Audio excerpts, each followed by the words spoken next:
Hello and welcome to BYJU'S Exam Prep IAS. Welcome to another session on economy this week, wherein we are going to take up all the important economy related articles which have appeared in various business related newspapers from 24th December 2022 to 6th January 2023, and we'll be analyzing these articles. Let me begin with the first and the most important article regarding National Green Hydrogen Mission. Now, what are the important points here?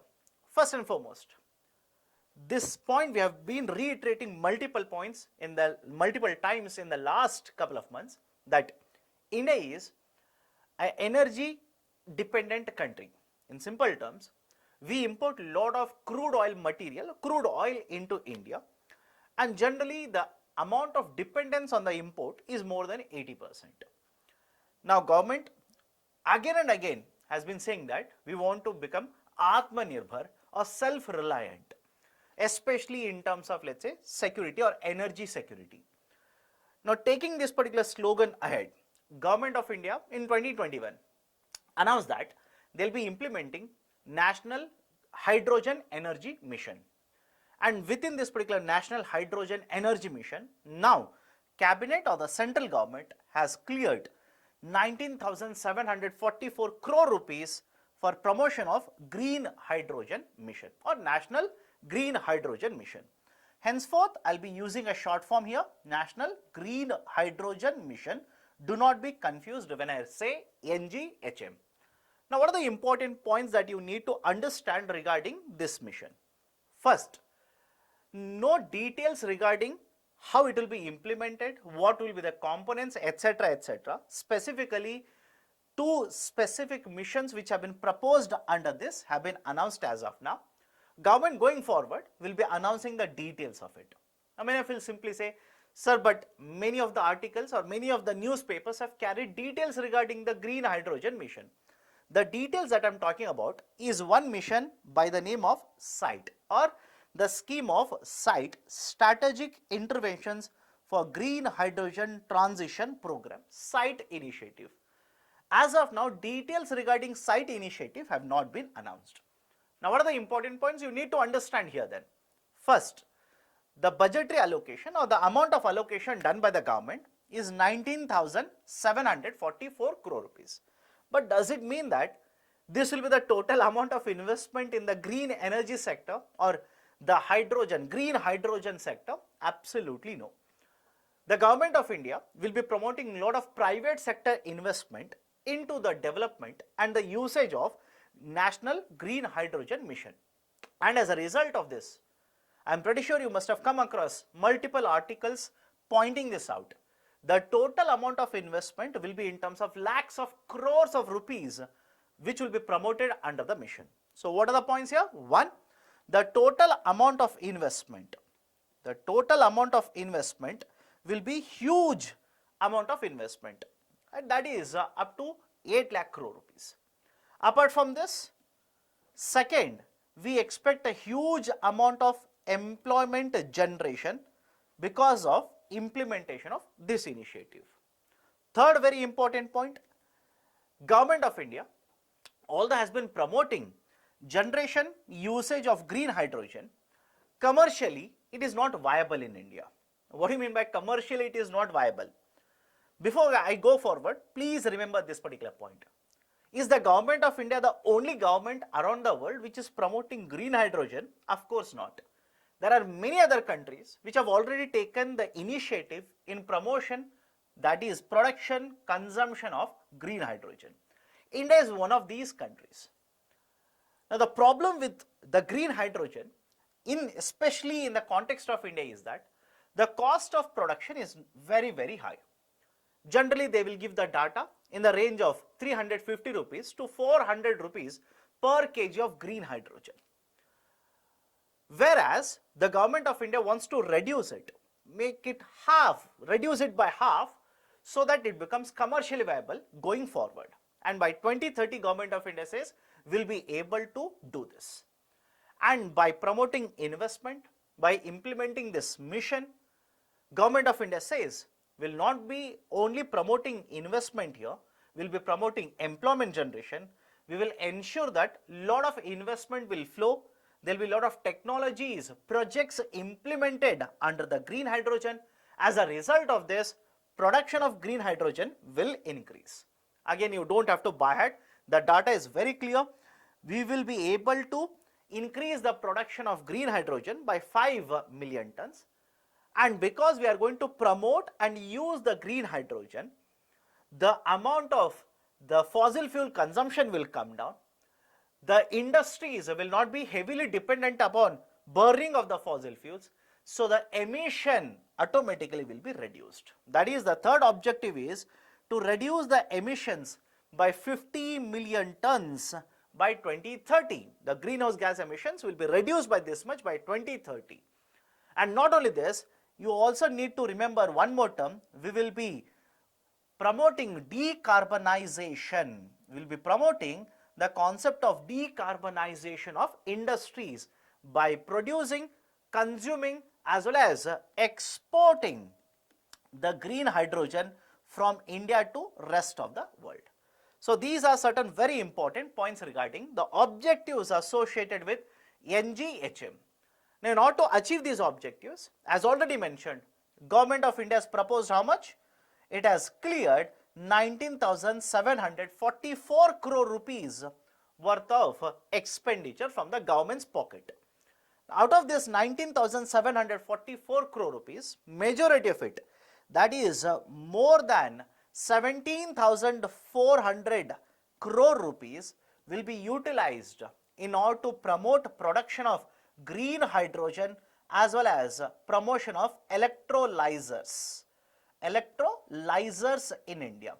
Now specifically, if you see, break up again the 17,000 odd crore rupees, around 13,000 crore rupees will be utilized for promotion of green hydrogen or production of green hydrogen, and remaining 4,000 odd crore rupees will be utilized for promotion of the production of electrolyzers in the domestic market. Now many of you will be confused regarding the electrolyzers. The process is very simple. Whenever you talk about green hydrogen go on the type of color that has been utilized. Green means obviously emission will be very, very low. Emissions will be much lower compared to any other fossil fuels, and because it is environment friendly, this is called as a green hydrogen. But in the process of production of green hydrogen, which will be further utilized for electricity production, electrolyzers are actually used. So these are certain very, very important points. Apart from majority of allocation for the green hydrogen production as well as electrolyzers, Government of India has allocated 1,466 crore rupees for pilot projects, 400 crore rupees for R&D, that is research and development, and 388 crore rupees for other mission components. So this is a breakup. What are the objectives or the advantages? Discussed. What has been proposed as an allocation? Discussed. Now, are there any issues related to this? Please understand this. One, the cost of production of green hydrogen, as already mentioned, it is not commercially viable in India. Government of India should ensure that, there will be more and more investment so that this green hydrogen becomes commercially viable. Second, it also has to build a lot of infrastructure in order to ensure that the green hydrogen which is produced at a particular point or in a particular region, it will be able to be transported. We should be able to develop this infrastructure to transport the green hydrogen into the other industrial centers, so that we will be promoting decarbonization of the industries. And third one, whenever you talk about this kind of infrastructure or investment, etc., it has been seen that the developed countries generally take a lead in developing this kind of a technology compared to other countries. So it will be a challenge for Government of India in order to ensure that one, incentives are provided as it is mentioned here on timely basis to the producers, and second, adoption of this kind of a green hydrogen is increased by providing incentives even for consumption, which is not provided as of now under the National Green Hydrogen Mission. So these are certain very important points regarding this initiative of the Government of India. Now based on this, I have given an MCQ. Which of the following are the likely outcomes of National Green Hydrogen Mission. Decarbonize the industries, yes. Atmanirbharta or self-reliance in the energy sector, of course, yes. In fact, Government of India says, if I promote the production of green hydrogen, the amount of imports of fossil fuels will automatically come down. I'll be able to save a lot of forex reserves because of this. Third, help the government in meeting environmental targets. As already mentioned, under this initiative, Government of India wants to reduce the amount of emissions by 50 million tons of annual greenhouse emissions by 2030. Of course, it will help Government of India to meet environmental targets.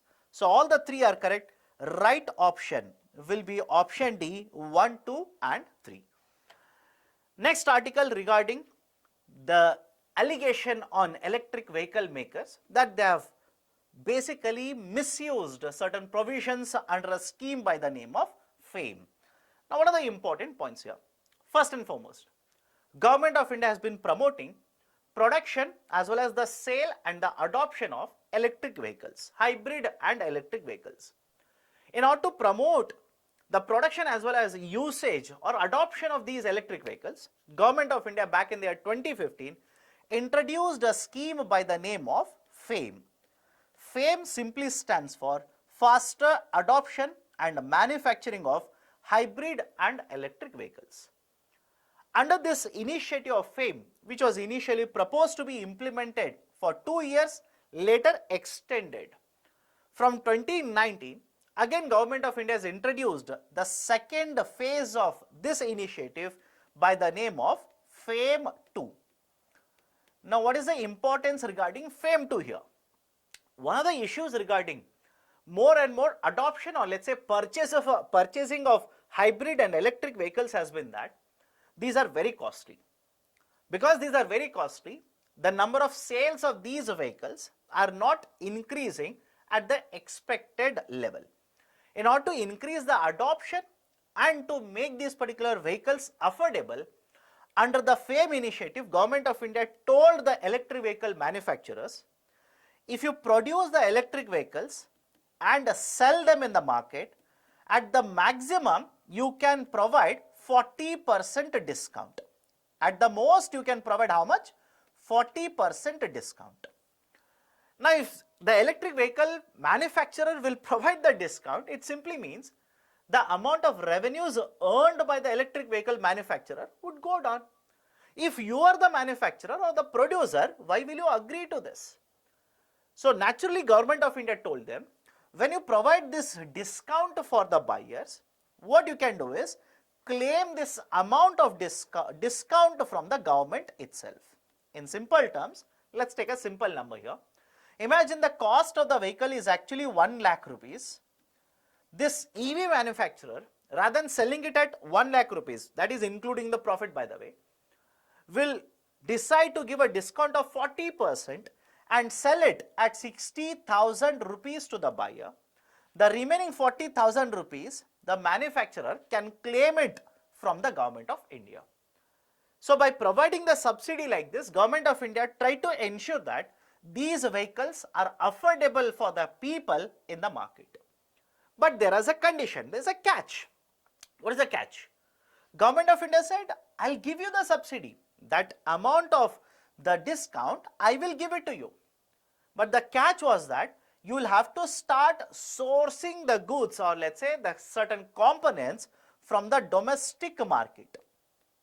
In simple terms, the Government of India has implemented the localization requirements under the FAME initiative.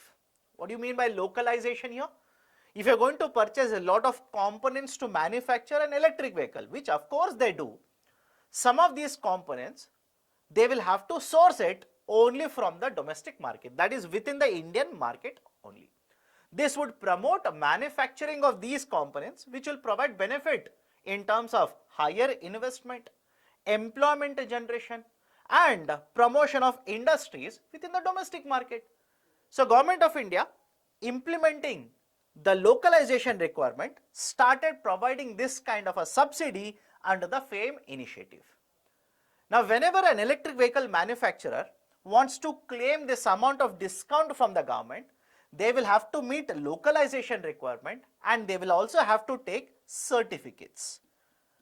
The certificates are issued by certain authorities such as International Center for Automotive Technology, ICAT, and Automotive Research and Association of India, ARAI, certifying that yes, these manufacturers have utilized the domestic contents or they have been able to meet the localization requirements.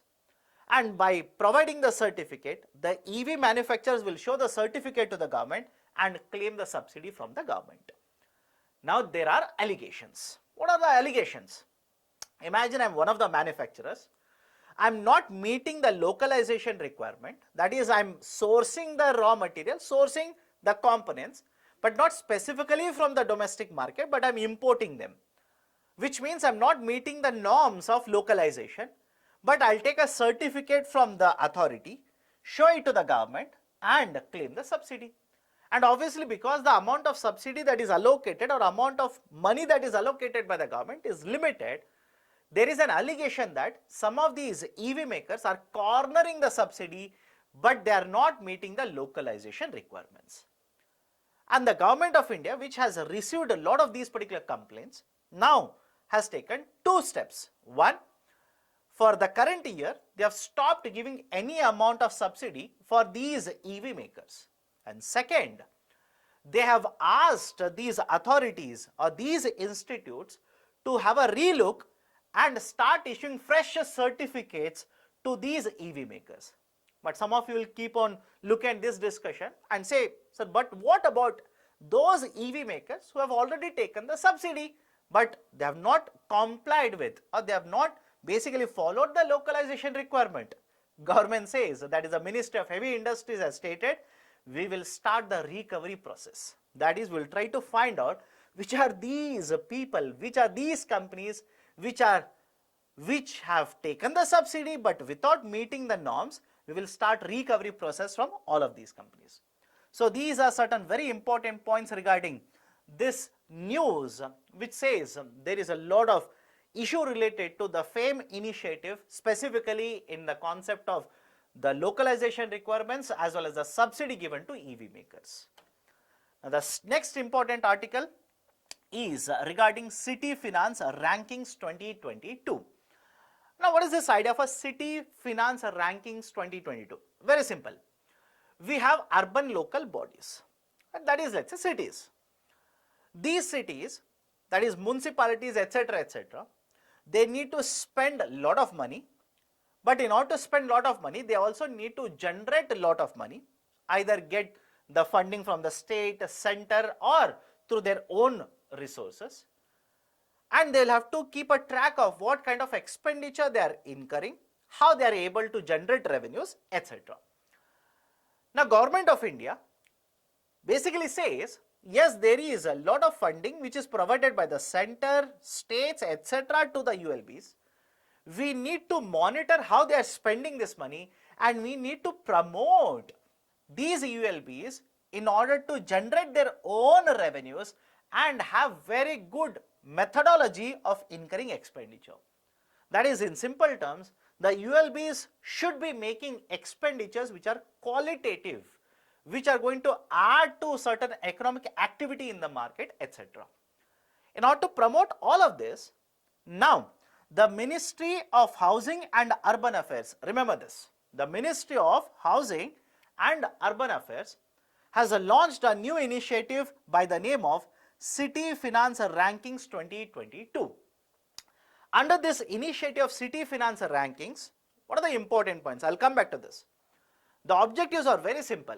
One, we want to provide certain rewards to those ULBs which are performing very well in terms of improved financial performance over a period of time. We want to promote healthy competition amongst all these ULBs and the states, which will obviously lead to a robust municipality finance system or ecosystem. Because again and again there is an issue regarding the finances at the ULBs.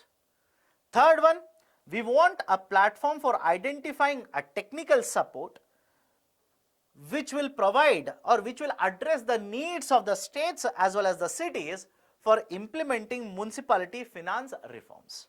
And finally, we want to promote, by this particular process, we want to promote learning of certain important, let's say, policies, certain, let's say, practices followed by the ULBs for other ULBs as well. In simple terms, if I find out which ULB is performing very well, I can find out how they are able to do that and provide the same type of a learning or promote the same kind of, let's say, the processes, etc., to be adopted by other ULBs as well. So these are the objectives with which the Government of India, that is specifically the Ministry of the Housing and Urban Affairs, has launched City Finance Rankings 2022. Now, on what basis the cities will be ranked here? Right, there are three very important parameters, and these three important parameters further will be divided into totally 15 indicators, and based on the performance, the cities will be ranked. And please understand, these are the 15 indicators. You do not have to by heart all the 15. My recommendation is focus on the three important parameters such as resource mobilization, expenditure performance, and fiscal governance. So focused on these particular three parameters, and again the indicators subdivided into indicators, the cities will have to submit certain data, that is documents, to this portal, and based on the performance, the rankings will be provided. So that is basically the concept of City Finance Rankings 2022. But apart from this, right, another very important point that has been mentioned in the article is there is a second set, or there is one more type of a ranking that has been launched for the cities, that is City Beauty Competition. Remember this, City Beauty Competition also has been launched now. Now what do you mean by City Beauty Competition? Simple. Now what kind of reforms, or let's say what kind of infrastructure has been developed by the cities, based on that the cities would be provided with a ranking. There are 5 pillars which will be covered under this: accessibility, amenities, activities, aesthetics, and ecology. Based on these particular 5 parameters, the cities will be ranked under the second type of a ranking, City Beauty Competition. So please be very, very careful. These kind of questions can be asked by UPSC. You will have to remember all of these particular terminologies or concepts. Now based on this, I have given one MCQ. Which of the following is responsible for publication of City Finance Rankings? Straightforward factual information, it is the Ministry of Housing and Urban Affairs, MOHUA. Next article, which I am pretty sure all of you have come across at least once in the last 2 weeks. Government of India has announced that Pradhan Mantri Garib Kalyan Anna Yojana, PMGKAY, will be subsumed under the concept of National Food Security Act, and as a result of this, the beneficiaries under NFSA now will be provided with the free food grains for the next 1 year. Please remember this. The Government of India says it will provide free food grains for all the 81 plus crore beneficiaries under National Food Security Act for the next 1 year. Now let me not enter into the political motivation behind this. That is not the scope of coverage of economy. Let's stick to the economic concepts here. Now what are the important points? First one, Government of India during the pandemic announced the launch of Pradhan Mantri Garib Kalyan Anna Yojana. Under this, certain amount of food grains will be provided free of a cost to the beneficiaries in addition to the food grains which are provided under NFSA. Under NFSA, there are basically 2 types of coverages. That is, one will be priority households and the other one will be Antyodaya card holders or Antyodaya Yojana holders. Priority households would be provided with 5 kgs of food grains per person per month, whereas under Antyodaya 35 kgs are provided to a household. Now apart from this, apart from getting the food grains under NFSA, the beneficiaries free of a cost would get access to food grains under Pradhan Mantri Garib Kalyan Anna Yojana. Now you think of it, Government of India will be providing food grains here as well as here. So government will be incurring expenses under NFSA as well as under Pradhan Mantri Garib Kalyan Anna Yojana. So just by looking at this fact, you will realize that Government of India's expenditure, I am using the term expenditure, but you would have come across the term food subsidy. Simple. So Government of India's expenditure or food subsidy bill was very huge. And on one hand, the Government of India has kept on increasing the MSP, which they announce and provide for many of the food grains when they procure. And on the other hand, NFSA, the rice was given at 3 rupees per kg, wheat was given at 2 rupees per kg, and coarse grains at 1 rupee per kg. And Pradhan Mantri Garib Kalyan Yojana, food grains were provided free of a cost. So obviously there was a huge burden on the Government of India regarding containing the overall subsidies, one, and specifically the food subsidies. Our food subsidy bill was increasing, ballooning to an unsustainable level. So Government of India now says PMGKY, no, it will not be provided free of a cost separately. Whatever is the entitlement for the beneficiaries under NFSA will provide it free of a cost, will not charge them anything, will provide them at a free of a cost. So that is one very important point here. The food subsidy bill of Government of India will be contained. It will be contained. Right, that's the first point. Second very important point regarding this initiative or this decision of the Government of India is, it is no doubt announced for the next 1 year. Second, it will help Government of India to plan and allocate the food grains accordingly. So what do you mean by this? Until now, there was an issue in the sense there was a concern regarding the scheme, amount of food grains that the government will procure, and to what extent government could intervene in the market in order to contain inflation, and the type of export restrictions that the Government of India had imposed regarding the food grains. Now because the PMGKY has been subsumed, now we know that what kind of food grain requirement will be there. Additional food grain under PMGKY will not be required now.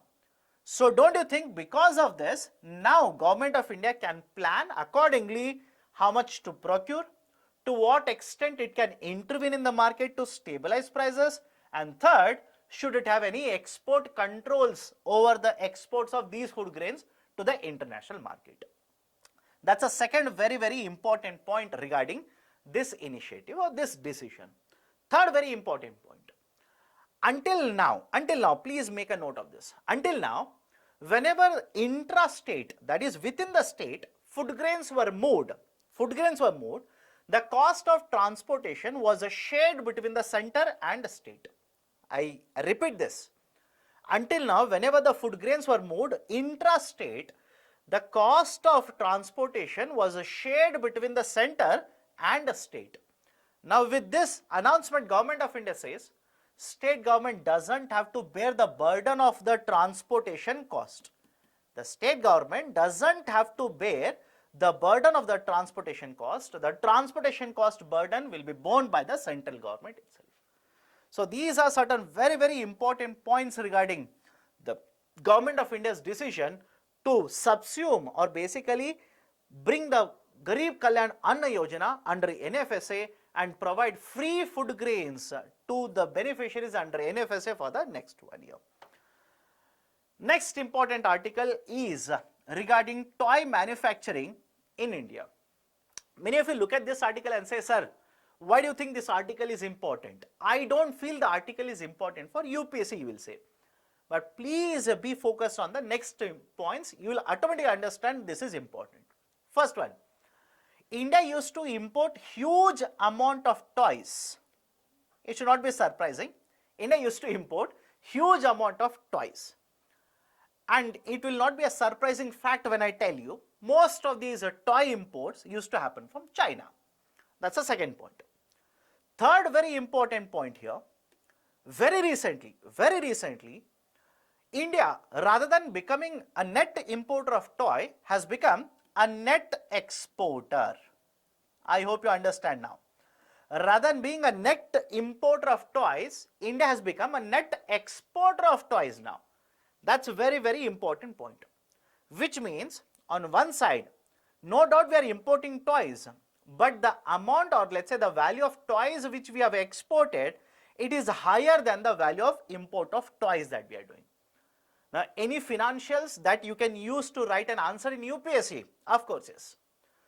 In many of the speeches of the Prime Minister noted that India is a net importer, or let's say huge importer of toys, and as of July 2021, Prime Minister basically pointed out that 80% of the toys which are required in India, which are consumed in India, are imported.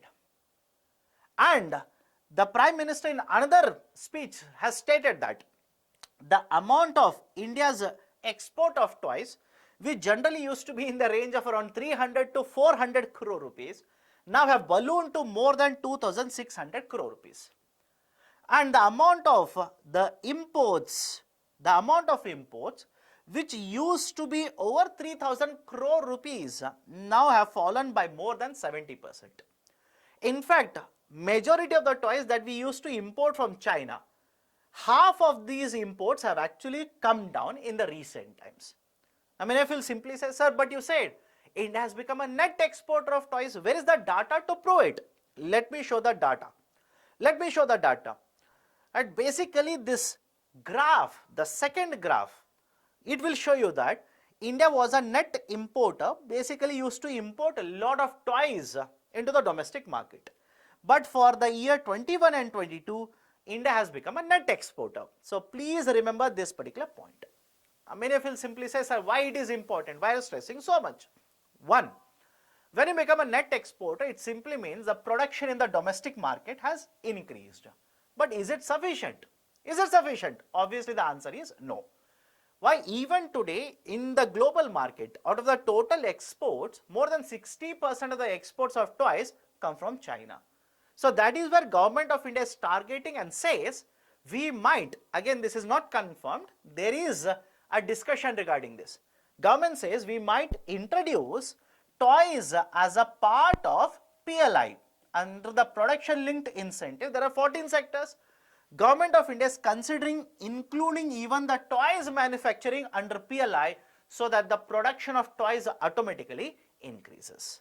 Apart from this, right, the data also shows how much imports we do from China, and you will see that over a period of time the imports have actually started coming down. The toys imports from China has come down. You don't have to buy at the data. Not relevant, you don't worry. But apart from China, are we importing the toys from any other countries? Of course, yes. We import toys from Taiwan, Japan, Italy, USA, Sri Lanka, Germany, UK, UAE, etc., etc., etc. So these are certain very important points. Now, next important point. What reforms Government of India has taken in order to control the import of toys? Yes, the imports have come down. India has become a net exporter. Is it only that the production has increased to overtake the imports? Obviously, no. There are certain reforms or certain measures which were taken by the government which has actually reduced or which has had an impact on the import of toys into India. What are these reforms? One, the customs duties which were imposed by the government on the import of toys has been increased from 20% to 40%. Simple. The customs duties have been increased from 20% to 60%. Make a correction, 20% to 60%. As a result of this, the imports have become very costly. And second very important point is, these toys which are sold to the consumers, now there is a compulsion that they will have to be certified by BIS, Bureau of Indian Standards. It has to be certified by BIS. That is, in simple terms, Quality Control Order, QCO, Quality Control Order has been implemented by the government, which also has had an impact on the imports of the toys into India. So these are certain very important points regarding toy manufacturing, reforms, measures, and the status of it in the domestic market. Now, based on this, I have given an MCQ here, straightforward one. Consider the following statements. India has turned a net exporter of toys in the financial or the fiscal 2022. Statement 1 is correct. India imports toys from Japan, Italy, USA, etc. apart from China. Statement 2 is also correct. So the right option for the question will be option C, both 1 and 2. Next article, India's self-reliance or Atmanirbharta, which has been measured and provided in the form of Atmanirbharta Index. I'll start using the short form here, AI. And again, please remember this. In this context, AI is not artificial intelligence. Absolutely no. AI stands for Atmanirbhar Bharat Index. Atmanirbharta Index. Now, what is this Atmanirbharta Index? The AI has been published by two authorities or a joint venture between the two authorities. One is CII, Confederation of Indian Industry, and the second one is PwC, PricewaterhouseCoopers. So the CII and PwC have come together and they have measured whether India is self-reliant, that is Atmanirbhar, or not. And based on their studies, they have published an index by the name of Atmanirbhar Index, AI. Now what they have done? They have considered 20 sectors. They have simply considered 20 sectors. And in these 20 sectors, individually, they have measured what is the value of exports to the value of imports. Simple. In each of these sectors, they have measured what is the value of exports are done from India to the value of imports. And overall, for all the 20 sectors, aggregate of 20 sectors, what is the value of exports to the value of imports.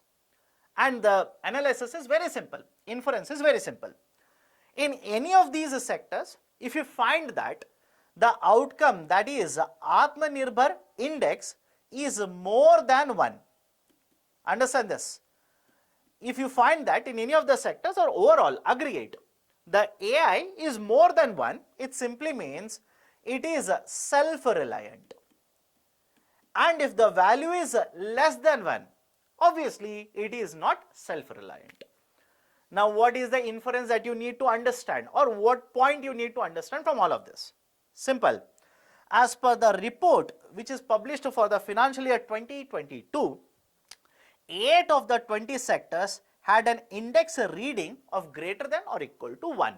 Now many of you will be confused here. You'll be thinking, sir, why? Why is it that if AI is more than 1, why do we say India is self-reliant? Argument, my dear, is very simple here. If the value of exports is greater than the value of imports, it simply means, obviously the outcome is more than 1, it simply means India is a net exporter, meaning we are producing more than what we are actually importing from rest of the world, or producing and exporting more than what we are importing into the domestic market. And that simply means that we are self-reliant, we are Atmanirbhar regarding this sector or overall economy. So 8 out of the 20 sectors, as per the analysis done by this joint venture, India is self-reliant. Now you will ask me, sir, what about the remaining 12? If in 8 out of 20 we are self-reliant, what do you think would happen in the remaining 12 sectors? In the remaining 12 sectors, AI is less than 1. That's a first very important point. Second very important point, aggregate. Overall, what is the status in India? Overall, the status is India's Atmanirbhar Index or AI index or AI number is somewhere around 0.6. The data is given here. It is somewhere around 0.69 for the financial year 2022. Which means overall when you take 20 sectors, India is not self-reliant, but specifically within 8 sectors, India is self-reliant. But the report goes on further and says, even in these 12 sectors, over a period of time, the value of imports have started shrinking. This is important to note. Even in these 12 sectors, the value of imports have started shrinking, which means slowly and steadily we are moving towards that particular number of 1. That is the outcome of 1. And in case of those 8 sectors, the value has kept on increasing for the last 5 years, which means it's not suddenly that India has become self-reliant in these 8 industries. In many of them, the value has been higher and the value of exports has kept on increasing to a larger extent, which means Even 5 years ago, in many of these 8 sectors, India was even then self-reliant. So these are certain very, very important points regarding the new AI, that is Atmanirbhar Index, which has been published by CII and PwC.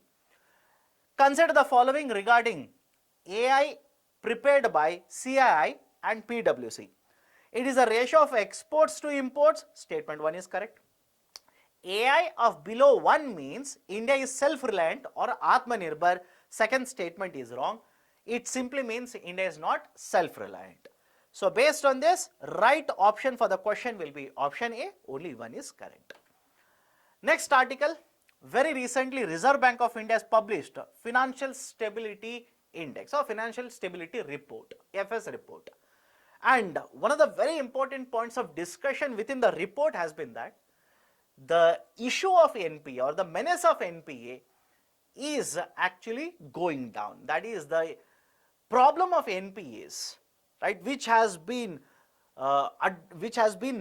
basically eating out the banking sector, or which has been hampering the banking sector, the impact of NPAs has actually slowed down in recent times. How do I prove it? Let's look at certain data which is provided here. First one, the gross NPA ratio, GNPA ratio. Now what is this idea of a gross NPA ratio? Simple. What is the value of NPA divided by total value of loans or advances given by the banks? Imagine in case of a bank, if the bank has an NPA of 10 crore rupees and the total value of loans and advances given by the bank is 100 crore rupees, then the gross NPA ratio will be simply 10%. So the gross NPA ratio has fallen down to a 7-year low. It has fallen down to a 7-year low. That's the first very important point. Second very important point, net NPA ratio. NNPA ratio. Now many of you will start scratching your head and say, sir, already we have understood gross NPA, looked at gross NPA. What is this net NPA? Now imagine here is a bank. The NPA of the banks are there. That is, the bank has certain amount of NPAs. The bank, as per RBI guidelines, will have to keep aside certain amount of capital in order to basically address the issue of NPA. That is, if there is an NPA incurring or leading to losses, certain provisioning has to be done by the banks. These are called as provisioning norms. And this is important here. Why? Understand this. If a bank keeps lot of provisions, it simply means the bank will have lesser amount of money to lend. I hope you understand this. Imagine a bank is there, lot of the money that the bank has, if it has to be kept aside for provisioning as per the RBI guidelines, it simply means the bank has lesser amount of money to lend in the market. So is it okay if I say, if a bank makes lot of provisions, it will have a huge impact on the credit activity or credit creation done by the banking sector. And that is the precise reason there is one more ratio called as a net NPA ratio. What is this net NPA? Simple. Within the gross NPA, that is out of the total NPAs, if you basically subtract the value of provisions done by the bank, what you will get is a net NPA. And the net NPA divided by the total loans or advances given by the bank, you will get net NPA ratio. Now based on this analysis, I'll ask you a very simple question. Think of it and answer, comment in the section below. Which one do you think is a preferable indicator for you if you want to decide about the health of a bank? Is it a gross NPA or a net NPA? Think of it. Between gross and net NPA, which one do you think is a better indicator? Both are indicators, by the way. Don't come to a conclusion either one of them is useless. Absolutely no, both are relevant. But between the two, which do you think will give you a better value or better information? Think of it, answer, or basically type your answer in the comment section below. So second, net NPA ratio. What has happened to net NPA ratio? Simple. The net NPA ratio also has declined. As per the graph which is provided here, the net NPA ratio has actually declined to a 10-year lowest, which is also a very good indicator for the banking sector. Now, what are the reasons? What are the reasons why the gross NPA ratio as well as net NPA ratio have declined, which are considered to be good indicators for the banking sector? Two very important points to remember. One, the slippage ratio has actually come down. The slippage ratio has actually come down. Now, many of you will ask me, sir, what do you mean by slippage ratio? Simple. There are certain NPAs, the assets which are not getting any returns to the bank, already there in the banking sector. But this year, how much new NPAs have been added?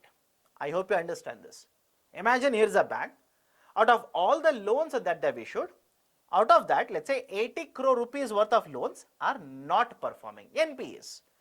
But in this current financial year, to that 80 crore rupees, how many new NPAs have got added? In simple terms, accretion of NPAs. So that accretion of NPAs divided by the total loans issued by the bank is called as a slippage ratio. So is it okay if I say that if the slippage ratio comes down, that is a good indicator for the banking sector, which means new NPAs which are getting added, these are becoming lower and lower, of course good for the banking sector. So the slippage ratio has actually come down, right? Slippage ratio has actually come down. And second, the banks have started writing off large number of NPAs which are there in the balance sheet of the bank. As a result of both of these measures taken by the banking sector, the gross NPA ratio and the net NPA ratio has declined as per the latest financial stability report published by Reserve Bank of India. And remember, all these points are necessary, relevant for UPSC preliminary examination. Now, the next article, government's USOF spending remain below the budget estimates in financial 23. What is this idea? USOF first and foremost stands for Universal Services Obligation Fund. Now many of you will be wondering, sir, what do you mean by Universal Services Obligation Fund? Simple. Here is, let's say, a telecom service provider. This telecom service provider will provide the services, earn revenues, and in the earlier videos we have discussed the concept of adjusted gross revenues. So as per the guidelines of Government of India, certain percentage of this adjusted gross revenues, I'll come back to the number, don't worry, certain percentage of adjusted gross revenues, the telecom service provider has to contribute into a fund called as Universal Service Obligation Fund, USOF. Now, as a result of this contribution, the amount of Universal Service Obligation Fund or USOF, the amount that has been collected is very, very high. And what does the government do? Government will utilize the funding, that is the money within the USOF, to implement schemes such as BharatNet. That is point number one. Point number two, many of you will ask me, sir, how much of this adjusted gross revenues the telecom service providers will have to contribute? Simple, 5% of their adjusted gross revenues. Now the third point is that government annually in the budget will take certain amount of money out of the USOF and will allocate it for various types of projects. Now, what has been the status? Have a look at the last 5 years. Financial year 18, the budgetary estimate was how much? More than 11,000 crore rupees. But out of this, how much was actually utilized by the government? 7,000 crore rupees. And you will see the similar trend, that is the B budget estimates being higher than the actual usage, holding true for all the 5 financial years which are provided here. For the current financial year, right after financial year 22, for the current financial year, the Government of India basically had allocated, right, more than 9,000 crore rupees. That is 9,000 crore rupees which has been allocated by the government. But out of this, as of now, that is October 31st, government has spent only 1,213 crore rupees, which means even for the current financial year, that is the financial year 23, the same trend will continue, that is the budget estimates, that is the government allocating more funds, but actual utilization being very, very low. Now, why the utilization is low? We'll come to that particular point also, don't worry. But what is the important point here? Utilization of the funds is lower than the allocation of the funds. Now, the question is why? Why is that the utilization of the funds are lower than the budget estimates? Simple. The government data itself says the private players are losing interest in implementation of many of these projects under the BharatNet. And because Government of India is proposing the merger of BSNL with BBNL, the government has put up on hold the PPP, public-private partnership model, which is supposed to be utilized for implementation of the projects. So, two reasons. Third reason, there are multiple agencies which are involved, which is actually delaying the implementation of the projects.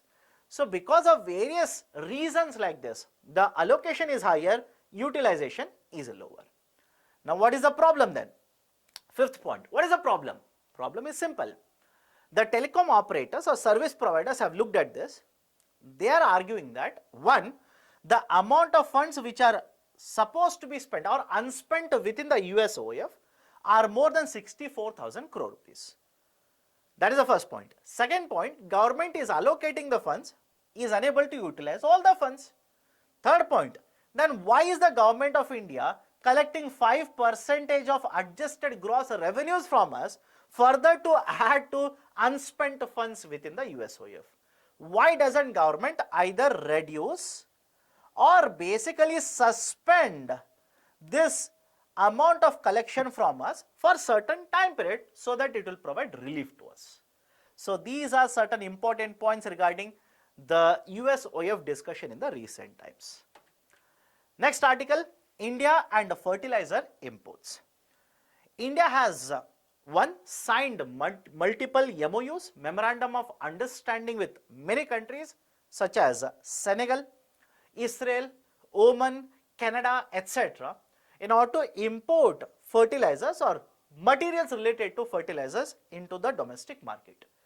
In addition to this, now Government of India says it will be signing furthermore Memorandum of Understanding or agreements with other countries such as Morocco and Egypt, under which long-term agreements will be signed to supply a lot of important raw material or let's say the fertilizers to Indian market. As per the proposal that has been or regarding which the information has been provided here, once these long-term agreements are signed, Indian companies, public as well as private sector companies, will have a joint venture. They will go to these countries, mine the material or mine the nutrients, produce the fertilizers and bring these fertilizers into the domestic market and sell them in the domestic market. Now, why this is important? Simply one, India used to import a lot of these fertilizers from the international market, which it will continue to do. We are dependent on huge amount of import of fertilizers. So, to what extent? The muriate of potash, completely import dependent. Anything regarding MOP, we import into India. In the context of the diammonium phosphate or for that matter urea and NPK, we import 60%, 25% and 15% respectively of all these three fertilizers into the domestic market. So, we are import dependent first. Second, in recent times, especially because of the war between Russia and Ukraine, the prices of the fertilizer shot through the roof, which has a huge impact on the subsidy bill of the Government of India. And the Government of India now wants to reduce this kind of an impact. So, subsidy bill they want to control. Third very important point, we used to import diammonium phosphate from China. I repeat, we used to import diammonium phosphate from China. Now, China itself is importing diammonium phosphate from other countries. So, forget about importing from China. We want to directly enter into long-term agreements with these countries in order to source the raw material, right, such as let's say the phosphate, rock phosphate, which is a critical component, that is a raw material in order to manufacture diammonium phosphate. So, these are certain very important points regarding Government of India promoting, right, the import of fertilizer through these long-term agreements. Next article, FDI is chasing the services sector. What are the important points to remember or make a note of here? First one, Government of India in the last 2 or 3 decades has implemented a lot of reforms in the FDI sector. 2 decades ago, the total amount of FDI out of the global FDI, only around 0.7% of FDI used to come into India. Right? That is much lower than 1% of total FDI flows. But over a period of time, thanks to the reforms implemented by the government, the amount of FDI flowing into the domestic market has increased. For example, by 2020, more than 6.8% of the total FDI flows in the global market came to India. Although in 2021, again it dipped to somewhere around 2.8 to 2.9% of the total FDI flows. The reason was pandemic. But the fact is very simple here. India is one of the biggest countries in terms of receiving foreign direct investments or recipients of foreign direct investments. But as per the recent research which has been provided, or the research that has been conducted and the findings that have been provided by India Ratings and Research, it states that out of the total FDI that has flown into India, most of the FDI has preferred to enter into services sector. I repeat, out of the total FDI that has flown into India, most of the FDI has preferred to enter into the services sector. And specifically, right, have a look at this particular data. Specifically, when you look at the total amount of FDI that has flown into India, right, you will see that 41%, right, 41% of the FDI has entered into services sector, 25% has entered into manufacturing sector between 2014 to 2022. Was it any different before that? Even before that also, that is between 2000 to 2014, more than 1/3 of the total FDI has entered into services sector. Now, some of you will be concerned, sir, why is that the FDI is entering into service sector? Answer is very simple. As per the research, it has found that it is very easy for the companies to conduct business in the service sector compared to, let's say, industries or other manufacturing sector. As a result of this, huge amount of FDI has favored to enter into service sector. That's a first very important point. And second important point, some of you will be concerned, sir, why specifically they are looking from 2000 to 2014 and 2014 to 2022? Answer is very simple. It was year 2014 when Government of India introduced a Make in India initiative. And if you have read regarding Make in India initiative, you will realize that Make in India initiative promoted manufacturing sector. So after implementing an initiative such as Make in India or PLI, which are more focused on the promotion of manufacturing sector, even then huge amount of FDI still favors the services sector itself. That is right, a point to make a note of.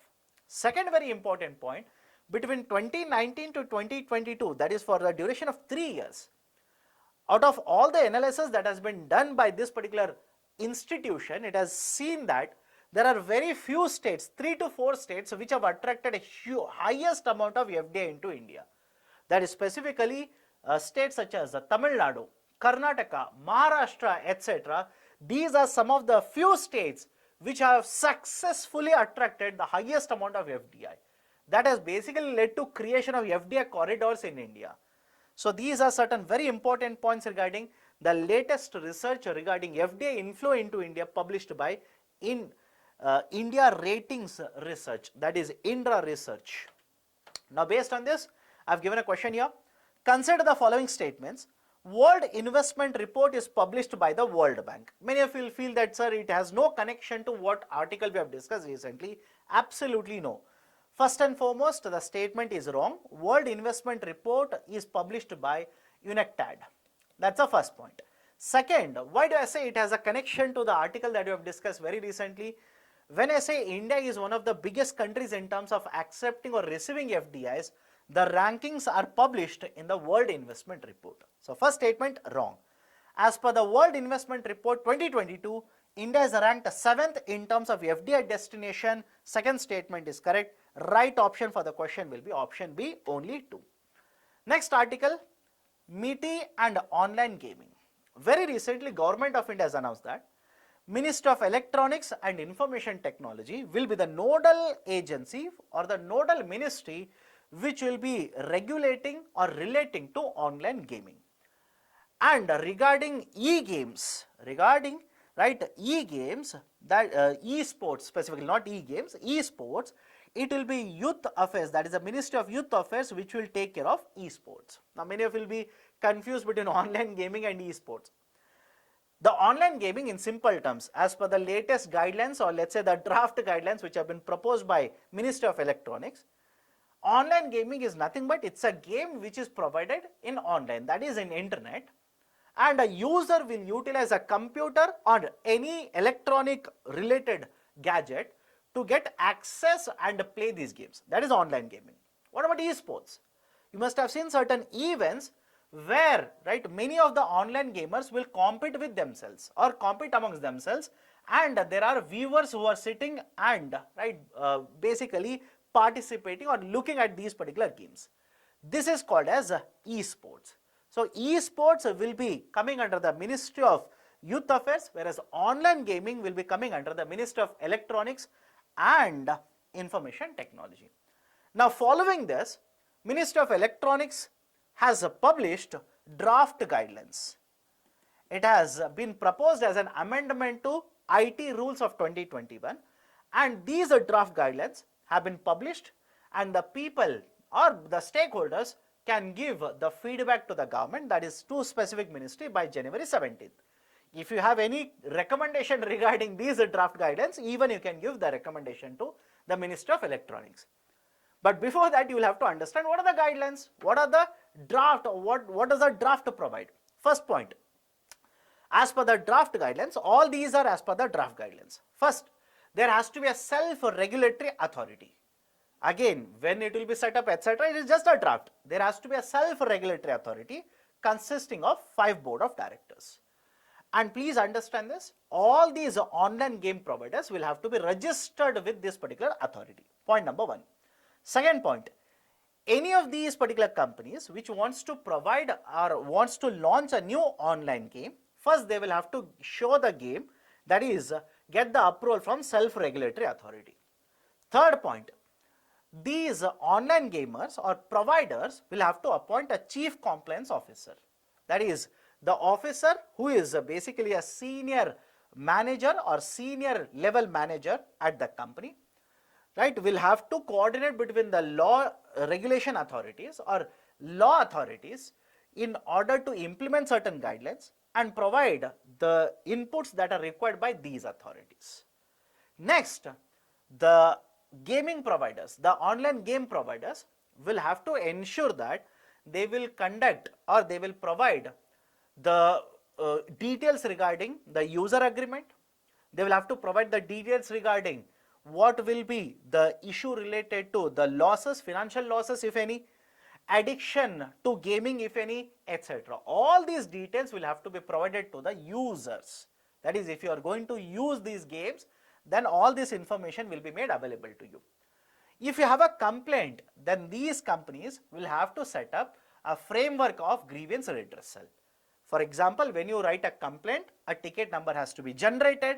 You should be able to keep a track of what is the status of this complaint. All these are some of the very important draft guidelines which have been proposed by Ministry of Electronics. Again, these are drafts. What will be the final order? You will have to wait and see. It will be announced in the next couple of months. So this is one more very important article.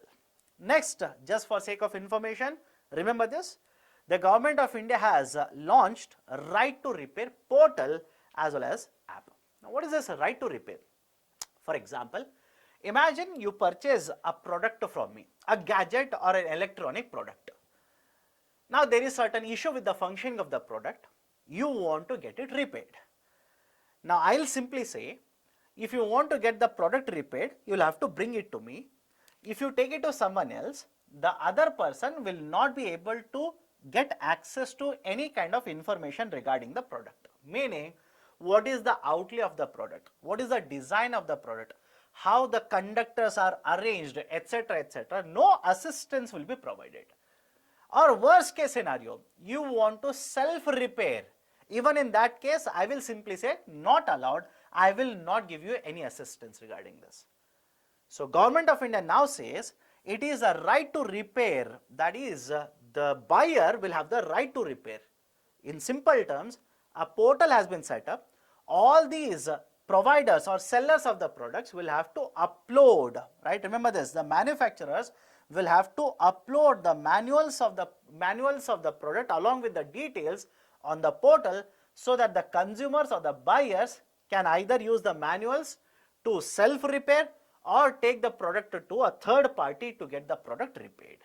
That is the basic idea of a right to repair portal which has been launched by the government recently. Next, the last article for this week now, corporate tax rate to GDP. Again, nothing but factual information is required here. Have a look at this. Government of India back in the year 2019 announced that the corporate tax rate will be reduced from 30% to 22%. Simple. Government announced that the corporate tax rate will be reduced from 30% to 22%. And this 22% corporate tax rate was applicable to all the companies in India. Now you just think of it, when the government will reduce the corporate tax rate from 30% to 22%, what do you think will happen to the tax revenue collection? Or the tax receipts collected, what do you think will be the impact? Obviously the tax receipts collected by the government would go down, and that is exactly what happened. For this year 2019 to 2020, the tax receipts, that is the corporate tax receipts as a percentage of GDP slipped or went down to 2.77%. And in the last 5 years, the highest amount, right, the highest amount as a percentage, again the ratio, highest amount of corporate taxes have been collected for the year 18 and 19 of 3.5%, which means 18 and 19, you have the highest amount of corporate tax collection at 3.5% of GDP. Very next year, you reduce the corporate taxes and the GDP ratio, that is corporate tax to GDP ratio, slumps down, falls down to 2.7%. That's one very important point. Now recently, as per the latest data, after 2 years, the corporate tax to GDP ratio has exceeded, has crossed 3%, which is a good news. Why it is a good news? One, obviously it means we are on the path of reversing this particular slump that we have seen in the corporate tax revenue collection. And second, higher corporate tax revenue collection simply indicates that the demand for the goods and services in the market has increased, as a result of which companies are able to earn more profit and pay more taxes to Government of India. So these are the two very important indicators or inferences that you need to draw from this article regarding corporate tax to GDP ratio. So these are the various articles as well as the questions related to these articles from 24th December to 6th January 2023. If you like the initiative, please hit the like button. And if you are yet to subscribe to BYJU'S Exam Prep IAS, kindly do subscribe. And if you are yet to join the Telegram channel for the BYJU'S Exam Prep IAS, kindly do join. The link is provided in the description below. Thank you. Have a great day.